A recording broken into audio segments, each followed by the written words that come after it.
Hey everyone, it's Horror Free for All, and I hope you're having a great day so far today. I have another ranking slash review video all in one of another Creepshow season. This is a Shudder exclusive series, and this video will be covering season 2. Now, I've had this DVD for some time, and when I got it a while back, I'll admit, I did not have Shudder when this season originally dropped, and I missed out on the 9 segments from season 2 plus the 2 from the animated special and the 1 from the holiday special. So I had to wait till it came out on physical, and when I saw that they were including all of them in one as kind of like a normal 12 episode segment season, I figured that this would be the prime place to talk about the specials and season 2 all in one, because season 2 would be very short in comparison. And like I said, them added all together makes 12 episodes. And I watched it on DVD, and I remember liking a lot of them at the time. I think it had to be like a year or two ago when I got this, maybe 2 years plus. And then rewatching it recently, just binging all of these in a span of a few days in between Dark Side watch throughs and stuff. I'd watch 6 episodes of Dark Side, then put on an episode of this, get two segments done, and then go to bed or something. But I was thoroughly amazed by how much I loved from this season here. Now, there are some low points that go way lower than season 1 did. And overall, if we're comparing season 1, and I think I have it right here, season 1 to season 2, season 2 has a lot more stronger upper episodes, but season 1's way more consistent. So, in a lot of ways, they kind of balance out to be even, but I slightly prefer season 2 because the tone of season 2, I think, is more perfected than season 1. My main issue with season 1 segments, unfortunately, is that some of them do feel like the classic Creepshow films and like the same 80s style horror that those films brought, and some feel just kind of out of place. Either they're too serious or they're not campy enough, not schlocky enough. Not saying that they have to have that, but they just lack that real Creepshow vibe. But this season, for the most part, delivered a good solid balance of not only the schlock that Creepshow is known for, but a lot of fan servicey type of episodes, a lot of just batshit crossovers that I was not expecting, or I pretty much failed to remember. And I had so much fun with this season. If you have not watched Creepshow season 2, this does the show a lot of justice. And I know a lot of people seem to be more mixed on this season comparative to season 1, but if you ask me, I prefer season 2. That might be unpopular, but it is what it is. It's my ranking here. But that's also including the specials. If we're taking the specials out of the equation, it might not be as strong as season 1, but with the specials included, I like it more. Now, because this DVD includes the specials in with season 2, that's how I'm going to be talking about season 2. So if you guys are all pissed off about that, it is what it is. I know they came out in between season 1 and season 2, but I treat them more like season 2 episodes anyway. So we have 12 episodes to go over in total. And like before, we're going to start from my least favorite episode at the bottom at number 12 and work all the way up to my favorite one at number 1. Now, the criteria and the adjectives I like to use are genuinely awful, bad, okay, or no, bad, meh, okay, decent, good, very good, great, and perfect. Now, I have to say, there were no genuinely awful, there was no bad, there was no meh, but there were some okay ones. And unfortunately, this has now dipped the Creepshow, like officially labeled Creepshow IP stuff, post Creepshow 3, into that territory of Creepshow 3 for me. But nonetheless, a lot of these episodes I would go out of my way to recommend, minus my bottom 2. And I feel like we should go ahead and just start with these 2. Both of these were okay. And at number 12, this story was called Sibling Rivalry. And this was written by Melanie Dale. I gave this a 2.5 out of 5 stars. Now, this is a low okay of an episode. I wouldn't really recommend it at all. But the story is essentially about this girl who's talking with this guidance counselor of sorts, and she is going through a lot of life drama, and she's telling this story about how weird things have been changing in her life recently, and there's something wrong that she can't really put her finger on, and you learn what that is in the story, and it may or may not have to do with her being turned into a vampire, and it may or may not involve one of her friends, and she may have done something really fucking grisly to some people that she really cares about, and her brother kind of catches wind of this, and they two kind of band together in some weird way, and the story ends up, with them kind of working together to get rid of a common enemy. It's a very just tongue-in-cheek type of story. It's very melodramatic, not my taste off the bat, but most of the episode is just needless exposition talking about this flashback of sorts with this girl, and you go through all these twists and turns in the story, and where it ends up feels very lackluster and flat, especially with how quick the story wraps up after the climax of the story. There's really no climax to it. It's very anticlimactic, and it's played for like silly gags and shit. It's just bogged down by that shit, but it has some really decent body horror and some actually good CGI effects. Maybe that might be its biggest detriment to it, but still, it looked good where it got violent and stuff. So that's what made me bump it up to okay. The visual effects did have me when they were there, but there wasn't enough of it, and the story left a lot to be desired. And to round out the bottom two, at number 11, this story was called Dead in Breakfast. This was a story by Michael Rousselet and Eric Sandoval. And I gave this story a 2.75 out of 5, which is an upper okay for me. Now, Dead in Breakfast, it had a decent idea, but as the story went on, there's certain characters in the story that are really fucking annoying, and by the end of it, it kind of shits the bed, almost. But there is some fun little gory, violent moments, and there is some fun aspects to it that you don't really see coming in the end, and I thought that was kind of a fun twist, but then it ends before we can actually see what's going to come of this. But the story is simple enough. You have this brother and sister who run this bed and breakfast. I think they're brother and sister.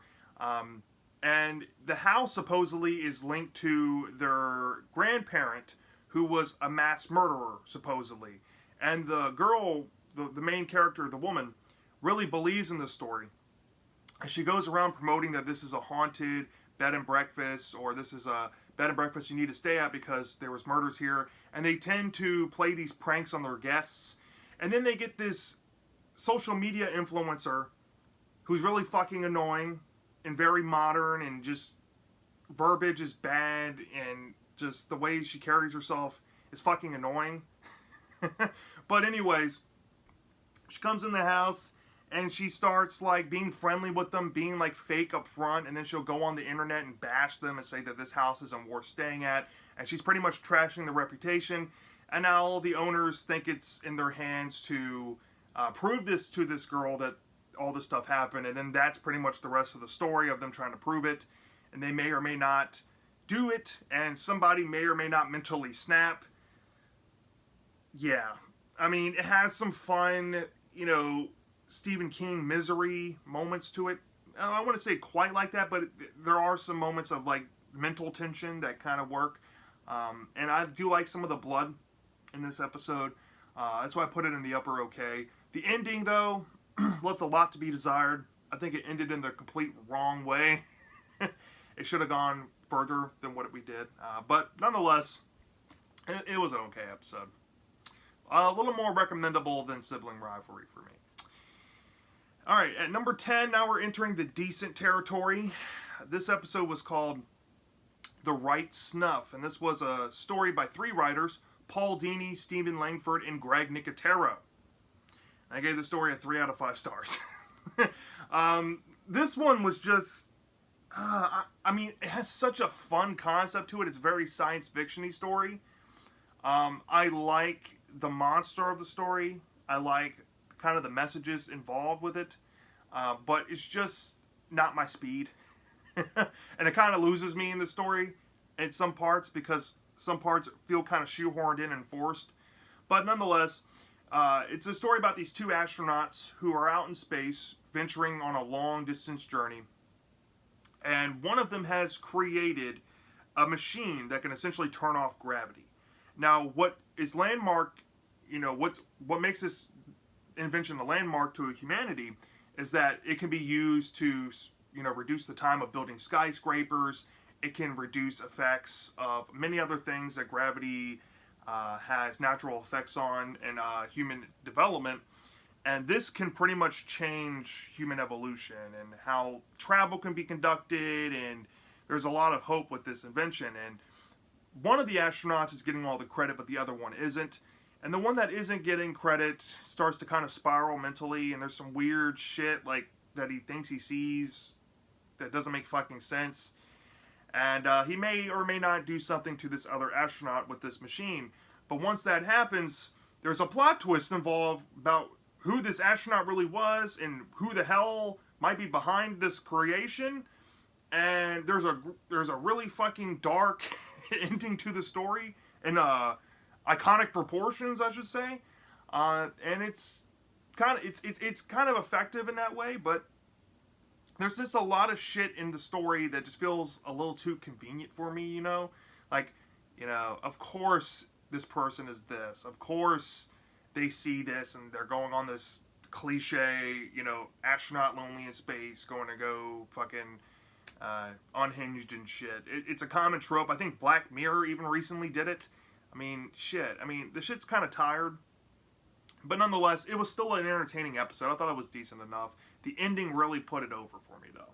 I really dig the ending to it. And the monster design, really fucking creepy. You got like an interstellar monster thing going on. Fucking great. And then a little bit above it is a story at number 9. It's called Pesticide. And this was a story by Frank Dietz. I gave this a 3.25 out of 5 stars. Now, Pesticide is an inflection story about this exterminator who kind of cons people. He says he does the best job in town, but then when people want to kick him out or refuse work, he'll plant bugs in their domicile, so that way they're forced to call him and go through him again. He calls himself the king, Well, one day he's having car trouble and he's forced to pull over in this weird factory area, and he goes inside to get help, and this man approaches him with a proposition, and the proposition's very fucked up, and it may or may not killing homeless people that are living on this factory property that this owner wants to turn into, like, I think, a shopping mall or something. And he presents him with some money that's too good to refuse, and the guy has to weigh on his conscience whether he's a killer or not, and there's some thought-provoking stuff with that. But nonetheless, this man may or may not agree to do it for the money, and something may happen to some homeless people, and that may in turn lead to some ramifications on this man.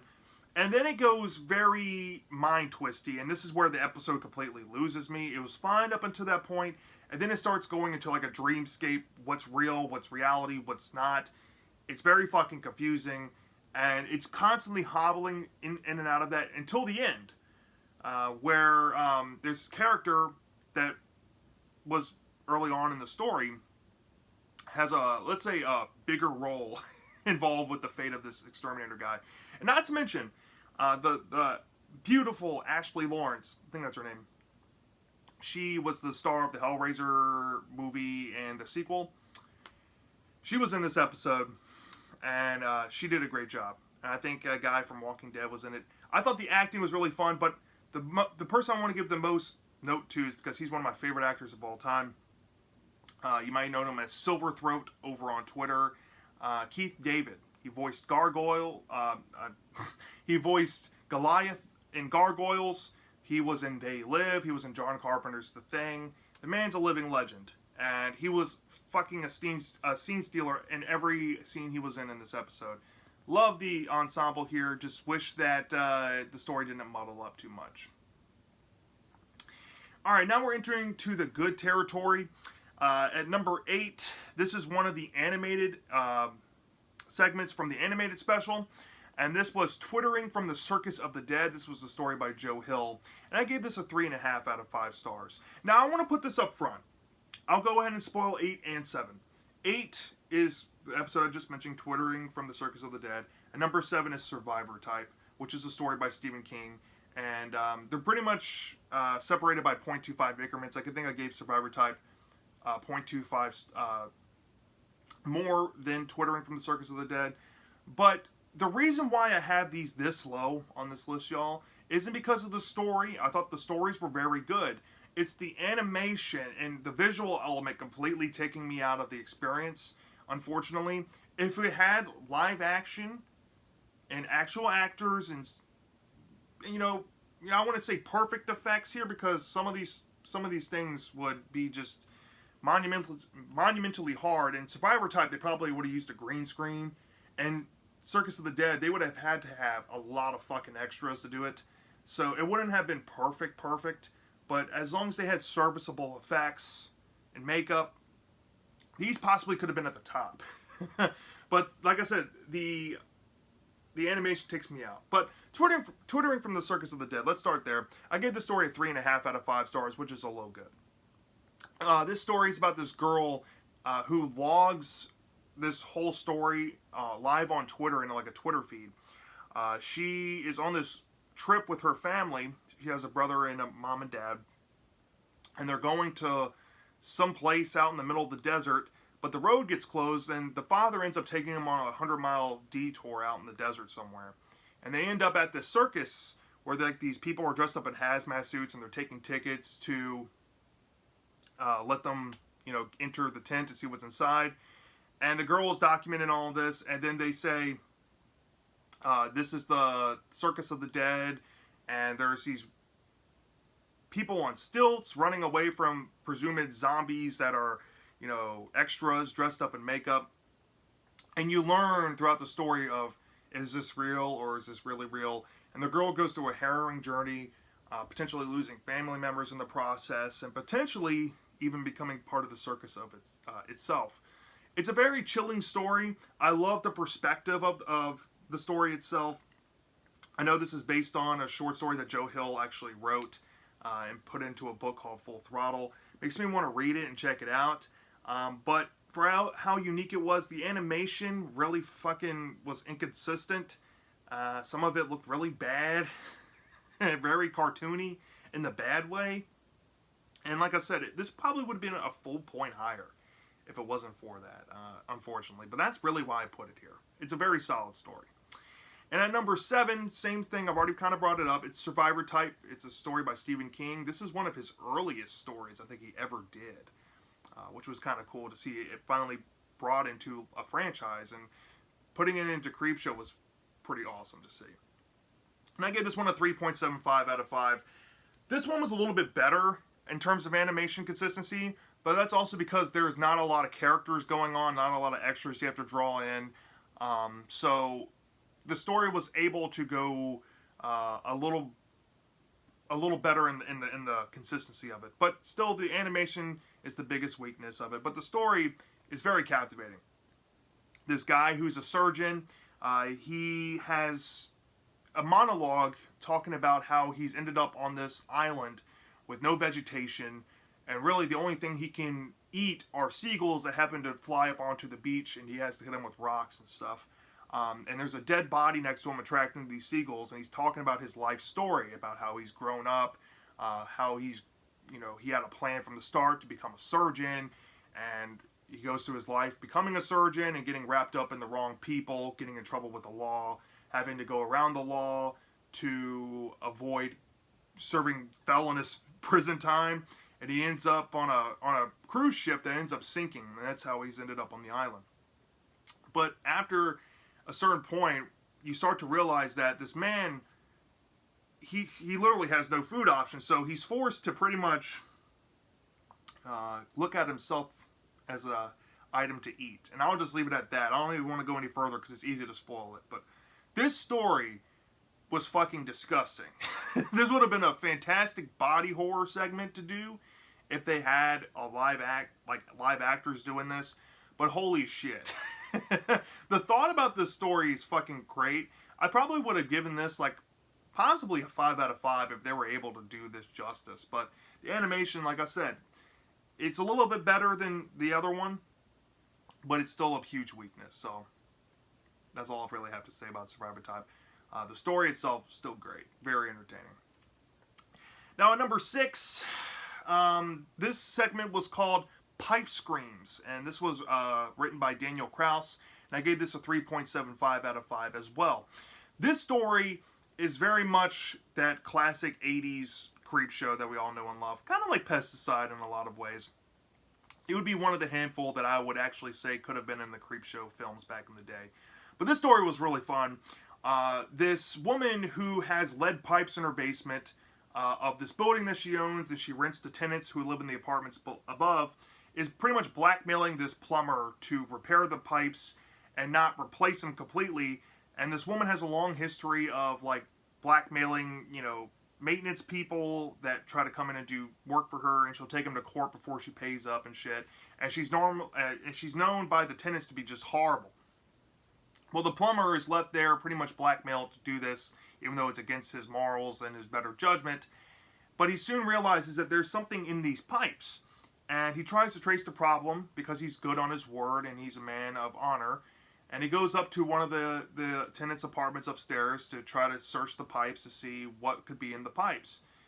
Well, I don't want to spoil a scene that possibly was down in the lower part of the building beforehand, but you get to see potentially this infectious looking creature that can do horrific things to the human body and any type of organic compound that can exist. This creature, it doesn't look like a lot, but holy fuck, the body horror that you see in this episode is fucking unreal. There's a scene where this thing gets on this guy's hand and it fucks up his hand real bad. It looks terrifying.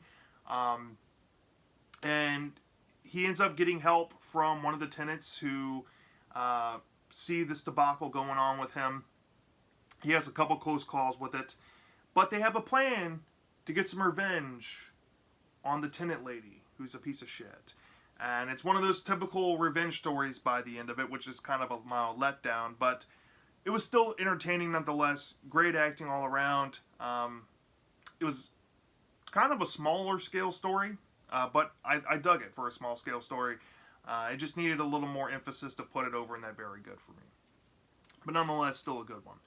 And to round out the good, at number 5, this story was called Within the Walls of Madness. This was a story by John Esposito and Greg Nicotero. And I also give this one a 3.75 out of 5 as well. This story had a lot fucking going on with it, and I think that's its biggest issue.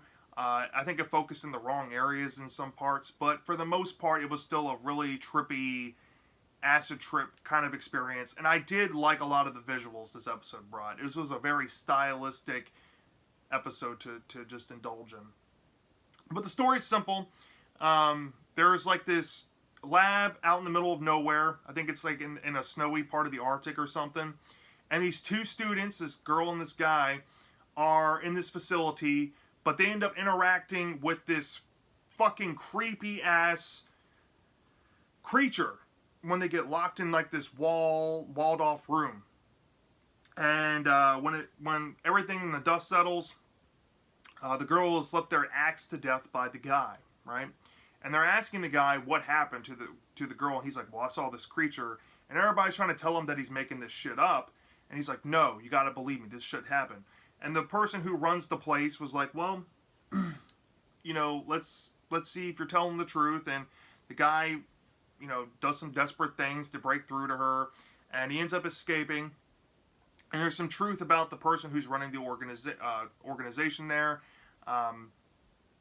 You get to learn a lot of backstory of what this woman, the leader's a woman, of how where this woman's been essentially, and this artifact that she's picked up that's pretty much the causation of the whole story. And meanwhile, also, there's another element to it. The guy is like in like a padded cell in like an underground bunker of like some government facility talking to this woman who is apparently writing down his life story, and he's going to be executed. It's very similar to a story from Tales from the Dark Side, now that I think about it. Story about the ring around the redhead. Similar setup there. But let's just say the main story and the interconnecting story about this guy getting executed kind of all play together. And there's like this metaphysical story about reality and destiny and possible creators that were around before humanity, and how insignificant humanity really is in the grand scheme of existence.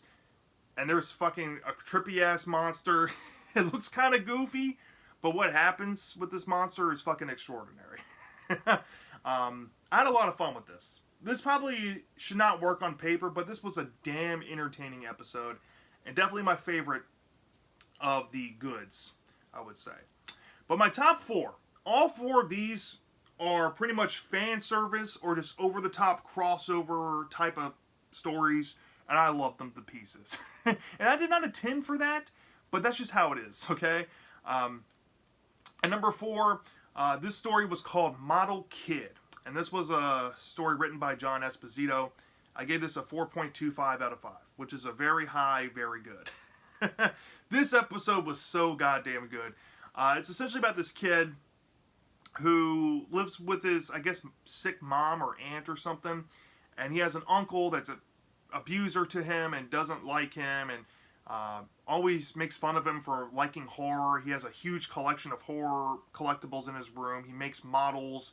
He actually is one of those kids back in the day that would have gone to the newsstand, picked up comics, cut out, snippets from the comics for ordering stuff, and would order it and get it shipped to his house and stuff.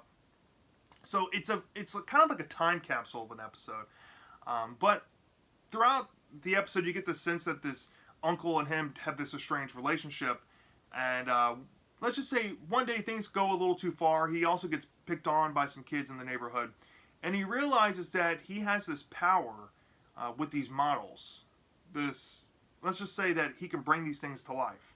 And he gets this bright idea one day to get some revenge. And he sees this opportunity in a comic that may or may not involve getting a one-of-a-kind model, let's just say that. And it plays into getting some revenge on his uncle in the end, and I'll just leave it at that. But there's a lot of love letter things going on in this episode to Universal monster movies, and there's a lot of emotions to it as well. It's a very deep story, and you wouldn't think that going into it, but there's a lot of influences I can see from, there's like this episode from The Twilight Zone in the 1980s called, I think it's called Monsters itself. That episode, plus there's an episode called Monsters in My Room from Tales from the Dark Side. There's a lot of those old 80s stories that kind of feel like this in its veins. And it almost feels like, the wraparound segment from the Creepshow original movie from 1982. That wraparound story that stars a young Joe Hill and has Tom Atkins as the dad. It kind of feels like that. There's a lot of symmetry there with that original wraparound, which I thought was really cool. I just love it as a love letter type of story. It was great for what it was. At number 3, this is another very good episode. I was not expecting to love this one as much as I did. This was like a standalone segment by itself. And this is called A Night of the Living Late Show. This was a story by Dana Gould. I gave this a 4.25 out of 5 stars. This story was such a fun experience. I think it has by far my favorite creep wraparound. You start off with an homage to Night of the Living Dead, and you end off with a love letter to Romero zombie movies as a whole. It was fantastic. The wraparound in this was fucking incredible. But the story itself was also really fucking fun. This guy has created a virtual reality machine that can actually transplant people into movies. And I've actually pulled these aside because the movies that he gets transplanted into are fucking insane. Because I bought this from a Dollar Tree a while back, not knowing anything, not knowing that it would be tied to the Creepshow franchise. But he transplants himself into this little obscure movie from the early 70s called The Horror Express. This actual movie.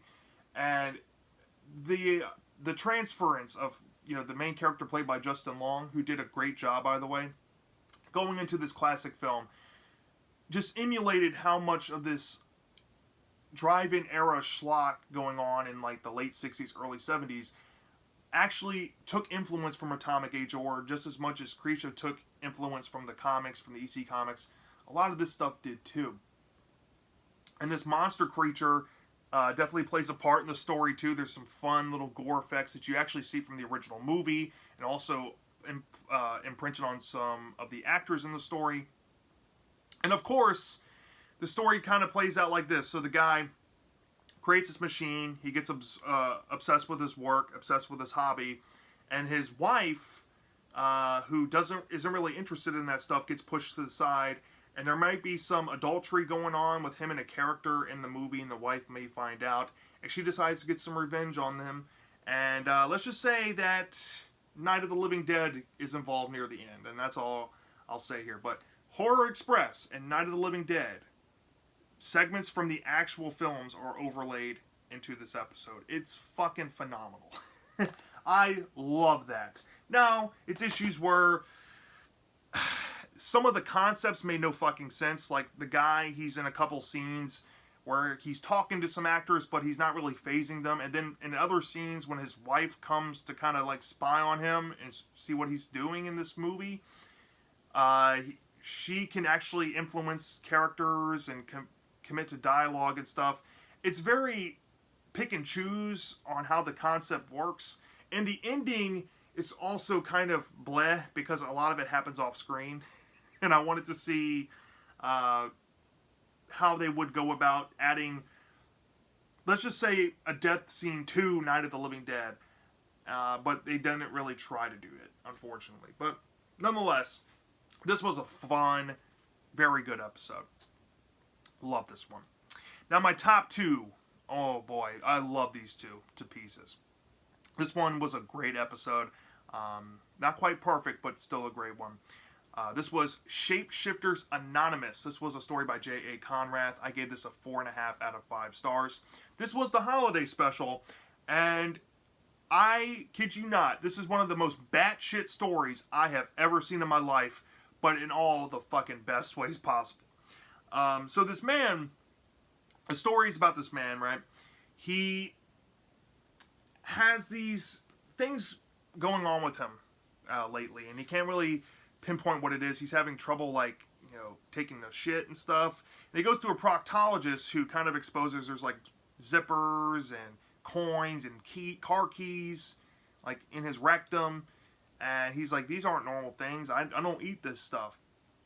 And he starts to kind of pinpoint a few things that seem to potentially insinuate that he might be a werewolf, right?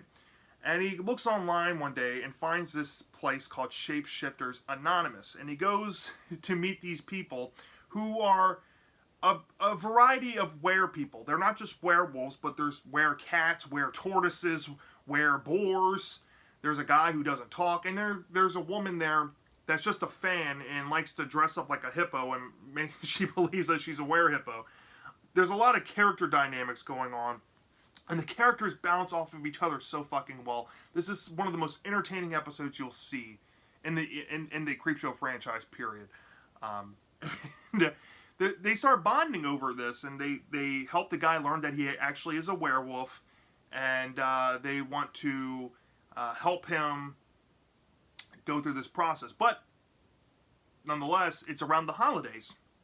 And because it's around the holidays, there's a heightened focus on in the media about these disappearances going on, and they think it might be related to the holiday. But the story takes a fucking wild turn, and let's just say it goes down this bonkers fucking route where Santa Claus is the main villain of the story, and Santa got gifted powers from God, but then also got gifted materials from Satan himself to weaponize and go against these other creatures that were a byproduct of this long struggle of magic. And Kris Kringle himself has made an army of fucking denizens of mall Santas, essentially, to hunt down lycanthropes and werepeople. And I shit you not, it is a fucking brilliant concept in execution. It's so much fun to watch, especially where the story goes in the end. It is over the top, bonkers. It should not work on paper, but it's fan-fucking-tastic. I love this one. I gave this one a 4.5 out of 5 stars, by the way. This is a pretty high-hitting Creepshow segment from the whole franchise, period. The only reason why I put it this low, if I'm being honest, is the ending and some of the effects on, like, certain creatures, like, they look cool, like the werewolf and the were-tortoise and the were-boar, but then some other creatures just look very inconsistent. There's one bigger werewolf in the group that's revealed later on. He doesn't look that good. And then the werecat doesn't look that good. Looks kind of corny.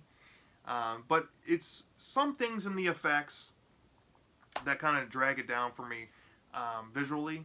And it's not just a couple of scenes. It takes place pretty much in the final third of the episode. And the ending itself, I should also mention, is a wet fart. So, yeah, that's unfortunate. But nonetheless, still a great episode. But my number one is the first perfect from the Creepshow TV show that I've come across. And it's Public Television of the Dead. This was a story by Rob Schrab. And I've already mentioned my love for Rob Schrab in my previous video, but I love Rob Schrab. And I give this story a 5 out of 5 stars. This is up there with The Crate and Lover's Vow for me from this franchise so far. This was fan-fucking-tastic. Talk about something that I didn't know I needed in my life. This not only is one of the best crossovers I've ever seen in television or movie mediums, period. This was just pure entertainment, pure schlock, pure just carnage fun wrapped up into one. And this, to me, perfectly presents a modern interpretation of what Creepshow would be, in terms, at least in terms with like modern media and modern sense of humor.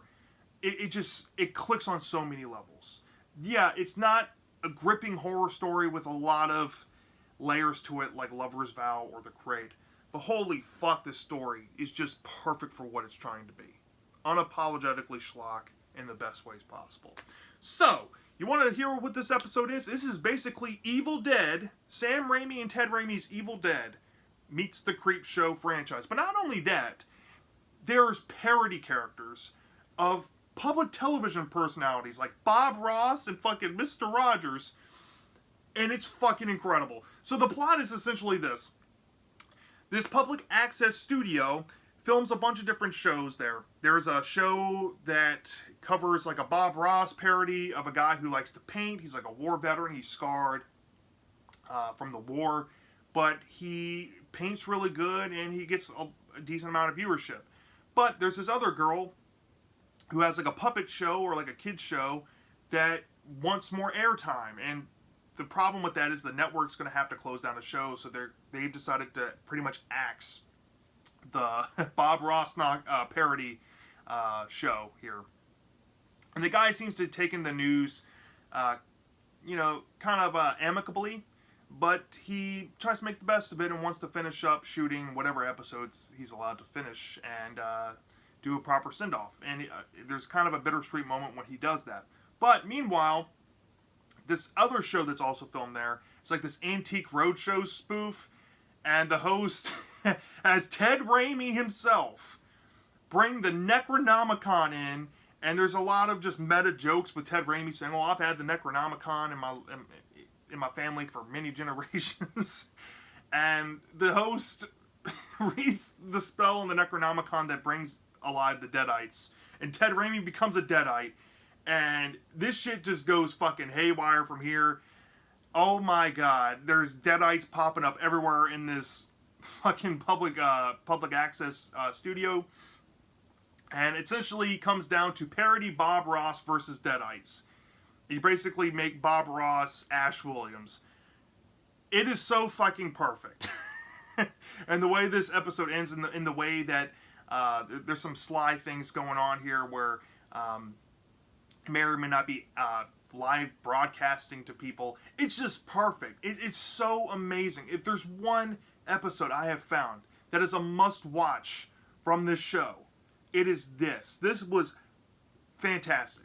This was something I did not know I needed in my life, like I said. And I can't believe I forgot about it. Maybe I skipped over the episode, maybe I fell asleep years ago, but I'm a massive Deadite, and this makes me want to re-review the Evil Dead stuff that I did when I was franchise horror reviews, because this was just one of my favorite things I've ever experienced in my life.